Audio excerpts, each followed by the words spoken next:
The atom is so small that it cannot be directly observed by us. Worst of all, its constituents. So, what do we do in order to get a glimpse of the structure of an atom?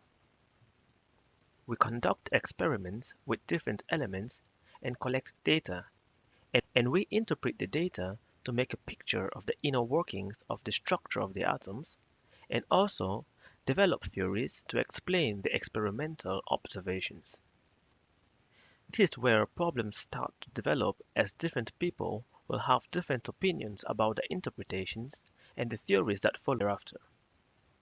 So, I want you to note that, though the experiments of quantum mechanics may be real and correct, it doesn't necessarily mean that the interpretations and the theories developed from it, such as the Copenhagen interpretation, complementarity, entanglement, and so on, are correct.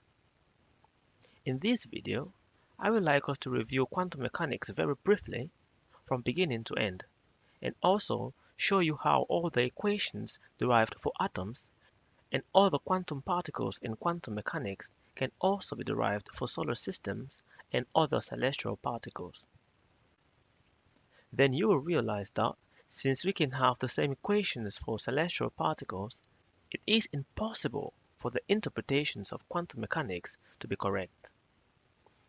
Brace yourself, because this is going to be a lot of information to take in. You might also have to take breaks along the way, and also to verify some calculations just to be sure. However you choose to do it, please try and watch the video till the end before you comment, so that you will have the whole picture when you do. Here are the different areas we shall be covering.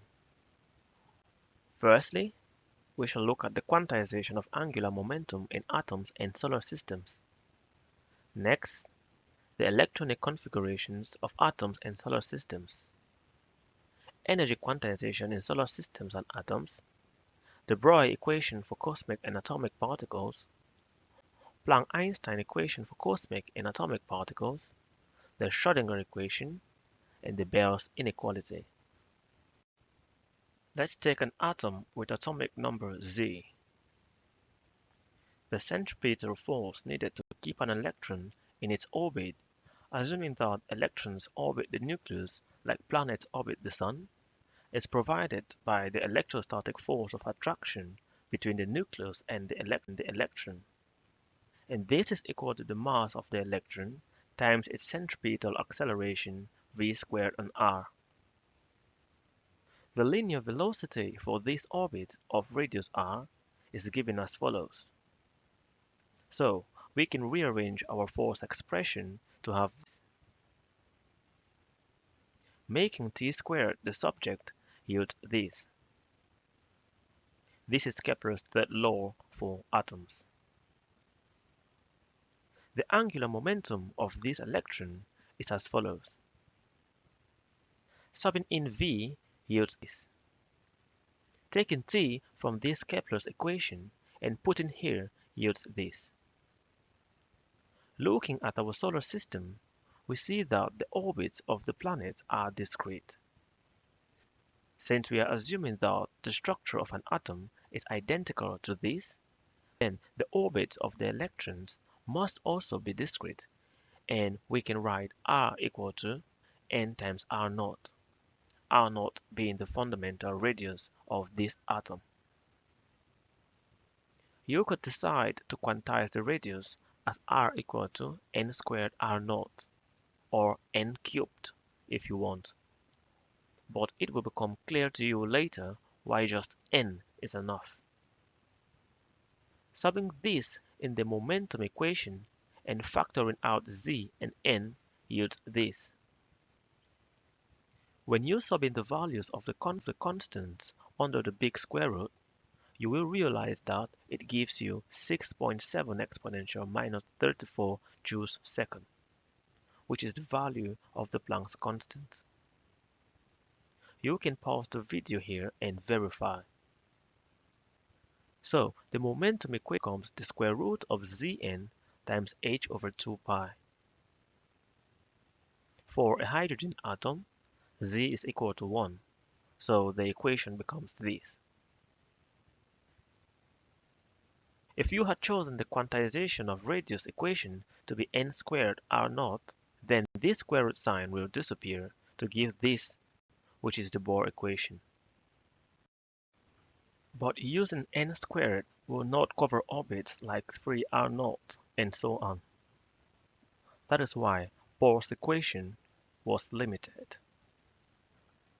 So the corrected Bohr equation is square root of Zn times h on 2 pi.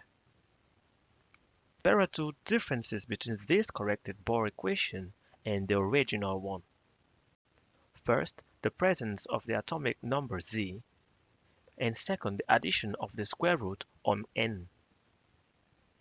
This equation covers all energy levels, while the initial Bohr equation cannot. I want to draw your attention to the fact that we arrived at this Bohr equation by assuming a planetary model for the atom, while Bohr simply guessed his own equation. This is strong evidence that the planetary model of atoms is correct. Let us repeat this derivation for solar systems. The angular momentum of a planet in a given orbit is given by this. Kepler's third law for planetary motion is as follows. So, putting this together with the velocity relation into the momentum equation yields this. Again, we let r equal to nr naught. All stars are not of the same size, just like all nuclei are not of the same charge. So we let m equal to alpha times a fundamental mass m0, which is the smallest mass that any star can have. Our momentum equation simplifies to this, where g is the Planck's constant for the universe, and is equal to this.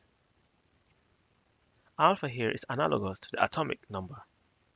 So you see that the momentum equation for atoms and solar systems are the same. Let's look at electronic configuration and quantum numbers. Imagine an atom with 30 energy levels, that is, from n equal to 1 to n equal to 30. From this my form of the Bohr equation, if we let n equal to eta squared, we get the Bohr equation, showing you that the Bohr equation is just a special case of my equation. This Bohr equation means that r is equal to eta squared r naught. So, we see that eta is the principal quantum number. If eta is equal to 1, we get r equal to r naught, which is the first orbit, meaning n is equal to 1. If eta is equal to 2, we get r equal to 4r naught, meaning that n is equal to 4. And then 9r naught when eta is equal to 3, meaning n is equal to 9, and so on. So you see that using Bohr's equation for momentum, one can only cover orbits 1, 4, 9, 16, and 25.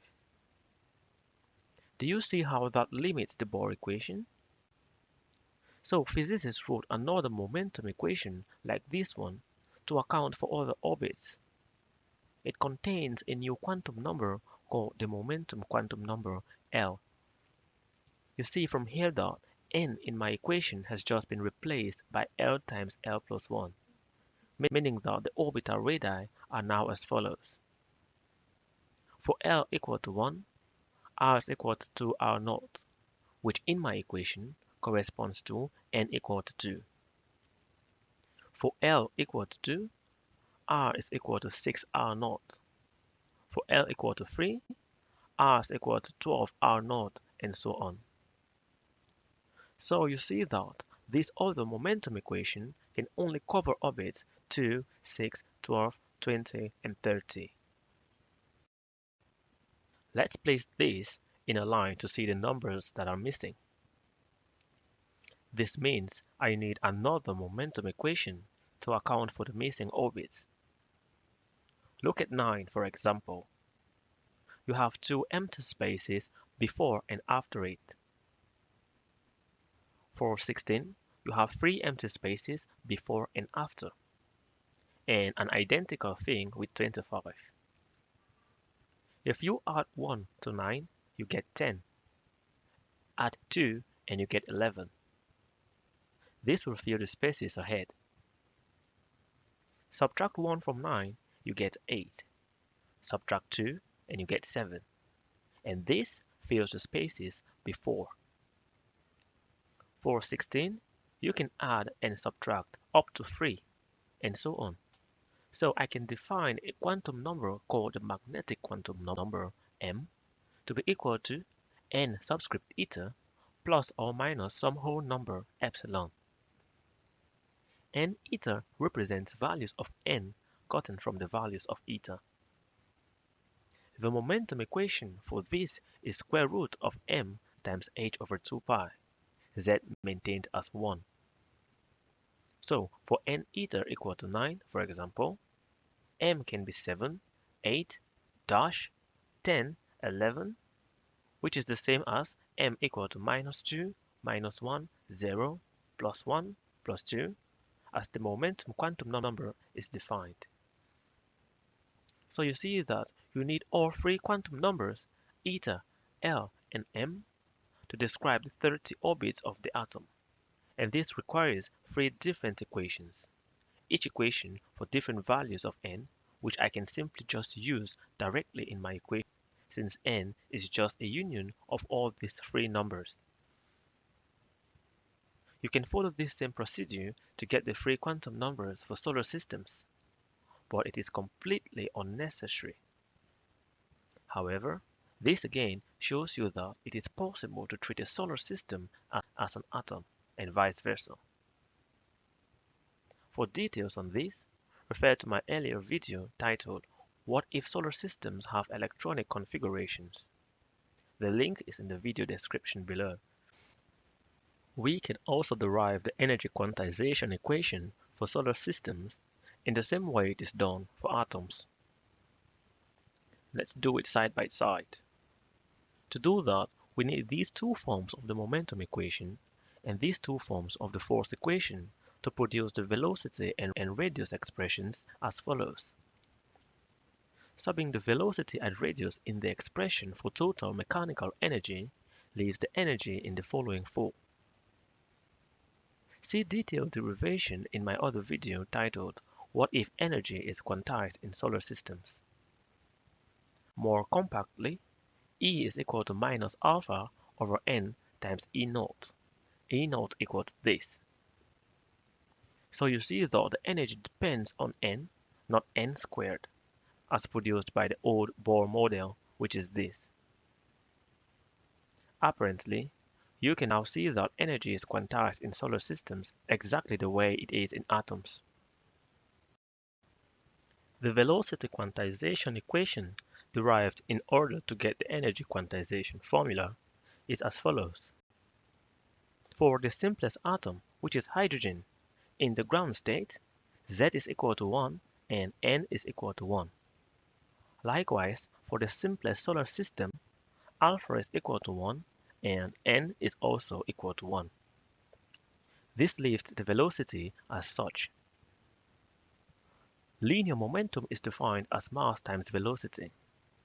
So the linear momentum of a planet is therefore given as follows.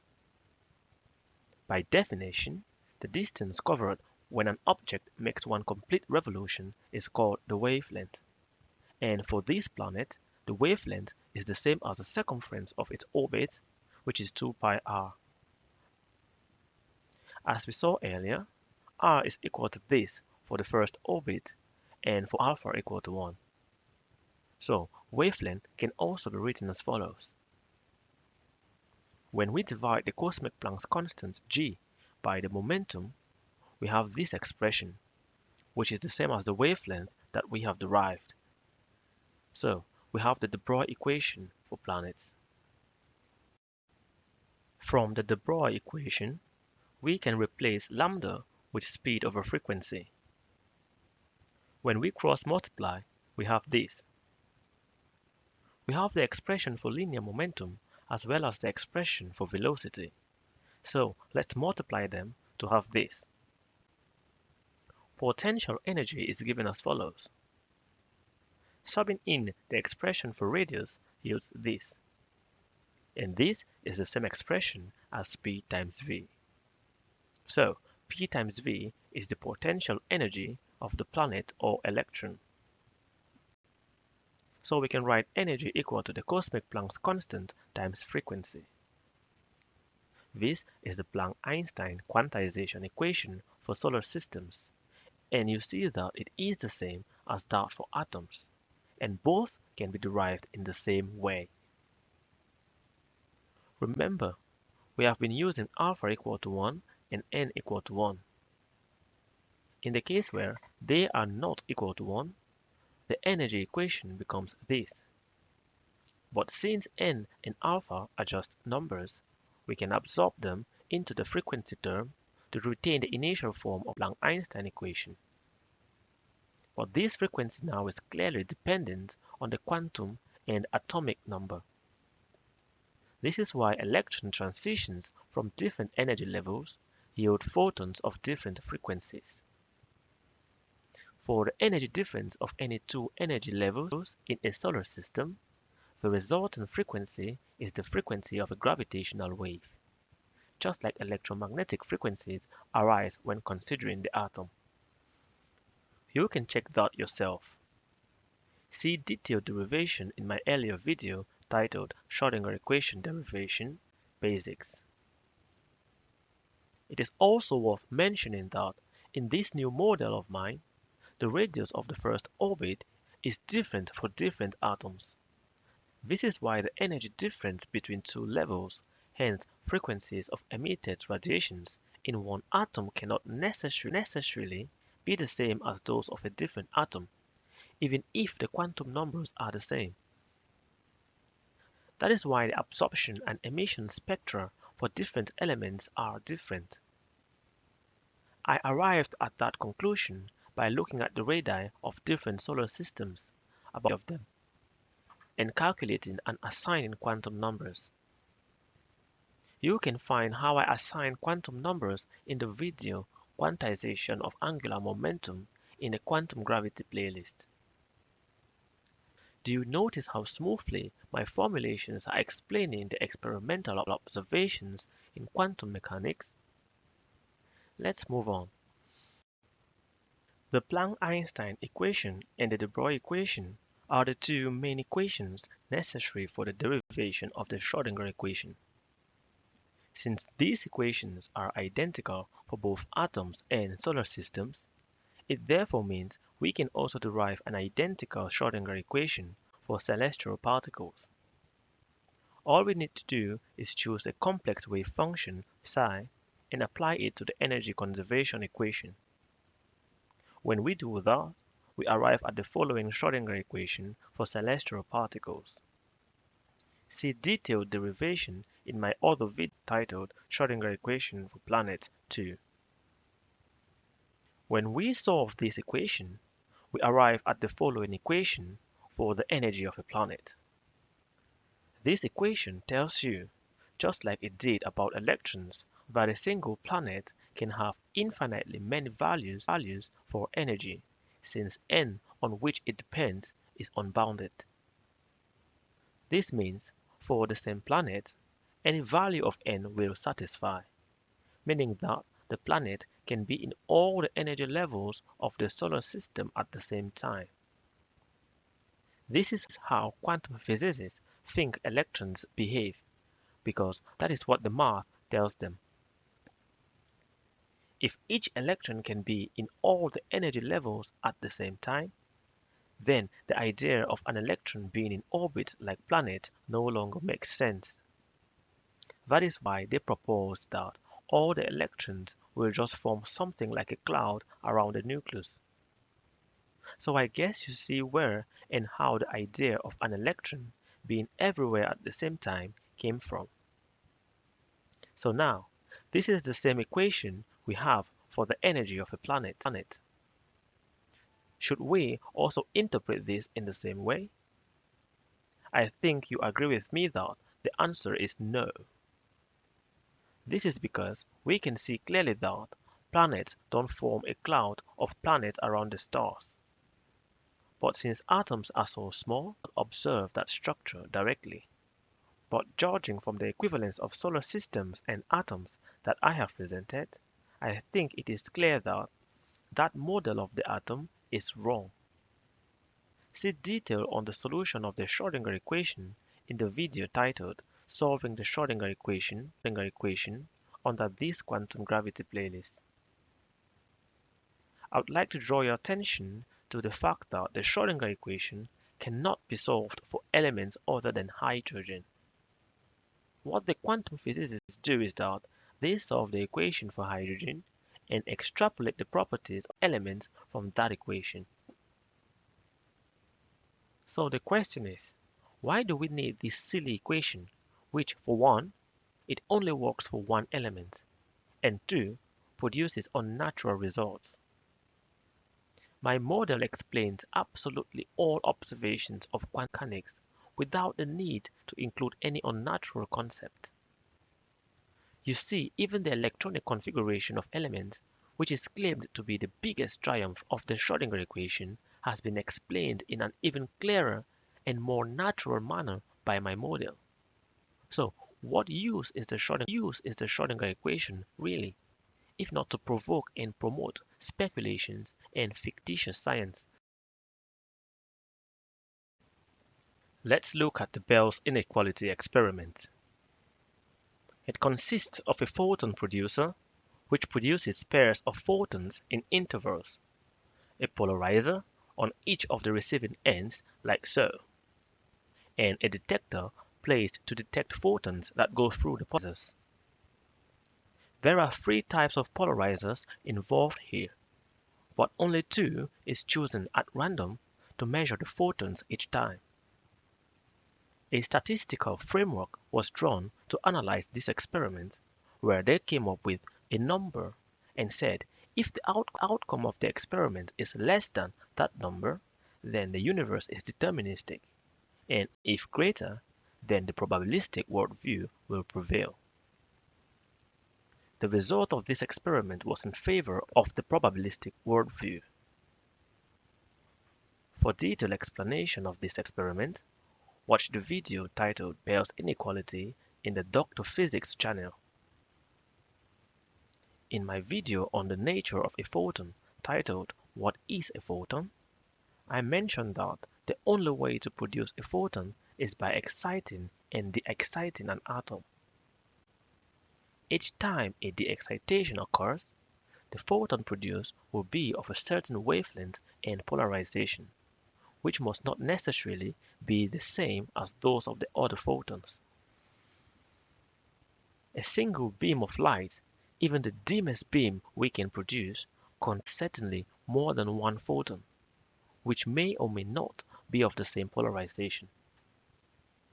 The premise of this Bell's experiment is that a system exists that can produce two photons with the same frequency and polarization every time it is turned on.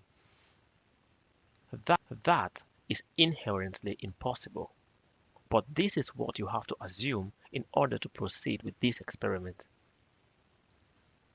It is very important to note that this experiment, as well as all other quantum experiments, are done with beams of light, not individual photons, because it is practically impossible to have only one photon.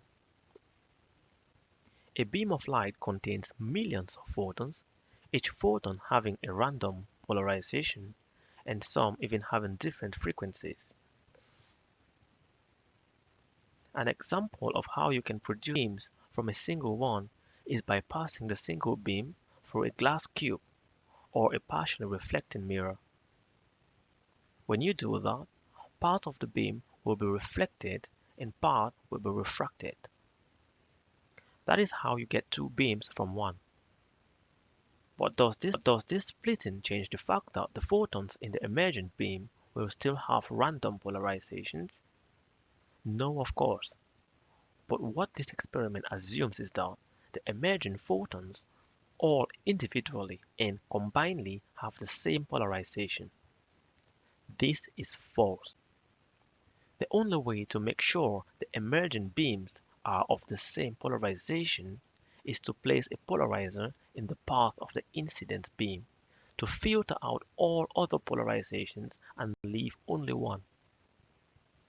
When the beam now gets split, we can be sure that both have the same polarization. This is the experiment I propose that will disprove quantum entanglement. It is because of this mixture of polarization of the individual photons that the Bell's inequality is violated, and this is not strange given what I have explained. If the premise of an experiment is wrong, how can the conclusions be correct? Please refer to the video "What is a photon" to see detailed explanation of why you cannot have two photons with same polarization 100% of the time that you can use to run this experiment. Find links in the video description. This is why I will conclude that quantum entanglement is not a real phenomenon. It is this concept of quantum entanglement and superposition that is necessary for the creation of quantum computers. Since they believe so well that it is a real phenomenon, and they have tested it in the Bell's experiment, and it works, why haven't they had working quantum computers yet that work on this principle? The answer is that it is because superposition and entanglement are simply not real. This same quantum mechanics that guide particle physicists has more than once in this domain proven to be inaccurate, which has caused the particle physicists to constantly change their theories radically to fit experimental observations. This theory has also predicted many particles that have never been discovered. Again, quantum mechanics is in huge incompatibility with general relativity, which has made predictions that we have directly tested. I present a model of the atom and solar systems that explain perfectly our current observations and totally eliminate all the paradoxes and weirdness that arise from quantum mechanics.